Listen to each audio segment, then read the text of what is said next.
Hi friends, welcome to கனவு மேகம். எல்லோரும் எப்படி இருக்கீங்க? வாங்க இன்றைக்கி வந்து நம்ம என்ன பார்க்க போகிறோன்னா, ஃபிஷ் பற்றி தான் பார்க்க போகிறோம். மீன் பற்றி. அதாவது எல்லாருக்குமே மட்டன் பிடிக்கும், சிக்கன் பிடிக்கும். நான்வெஜ்ஜில் பொதுவாக எல்லாருக்கும் என்னென்ன பிடிக்கிறதா இருந்தாலும் எல்லாருக்கும் பொதுவாக ரொம்ப பிடிக்கிற ஒரு ஐட்டம் எதுன்னு சொல்லியாச்சுன்னா அது வந்து மீன் தான். மீன் பிடிக்காதவங்க யாருமே இருக்க மாட்டேங்க.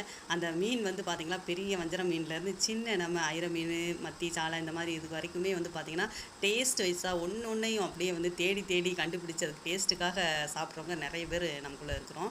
ஸோ அது எனக்கு ரொம்ப மீன் பிடிக்கும், அதனால தான் அவ்வளோ சொல்கிறேன். ஓகே, நீங்கள் மீன் பிரியராக இருந்தால் நான் ஒரு சின்ன டிப்ஸ் சொல்கிறேன். ஏன்னா நிறைய பேர் வந்து இன்றைக்கி என்ன பண்ணுறாங்கன்னா, வேலைக்கு போகிறதுல வந்து பார்த்திங்கன்னா சண்டே ஒரு நாள் போயிட்டு காய்கறி பர்ச்சேஸ் பண்ணுற மாதிரி மீனையும் பர்ச்சேஸ் பண்ணிவிட்டு வந்து அப்படியே என்ன செய்கிறாங்கன்னா ஃப்ரிட்ஜில் வச்சு ஸ்டோரேஜ் பண்ணி அதை வந்து மறுவாரம் வரைக்குமே டெய்லி அதில் ரெண்டு பீஸாக எடுத்து பொரிச்சுக்குருவாங்க.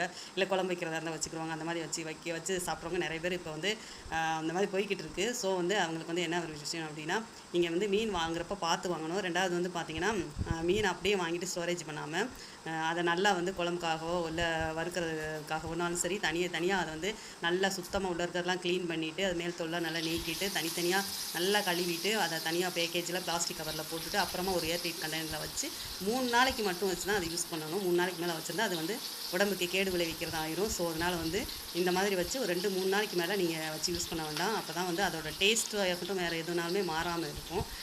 அப்புறம் வந்து பார்த்திங்கன்னா நம்ம சாலை மீனில் வந்து பார்த்திங்கன்னா கேரளாவில் சாலைன்னு சொல்லுவோம், தமிழ்நாட்டில் வந்து மத்தின்னு சொல்லுவோம்னு நினைக்கிறேன்.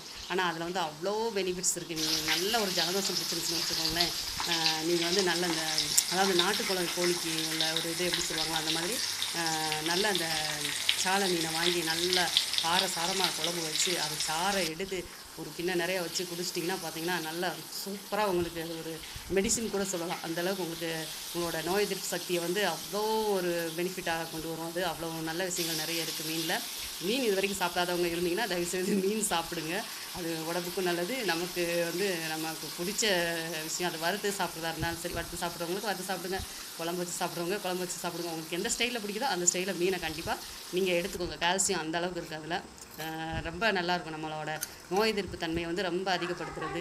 நம்ம ப்ரெஷர் ஆகட்டும், சுகர் ஆகட்டும், எதுனாலுமே அது கண்ட்ரோல் பண்ணுங்க. கண்டிப்பாக சாப்பிடுங்க. அப்புறமா வந்து நிறைய பேர் நம்ம சேனலை சப்ஸ்கிரைப் பண்ணாமே பார்த்துக்கிட்டு இருக்கீங்க. தயவுசெய்து நம்ம சேனலை சப்ஸ்கிரைப் பண்ணுங்கள்.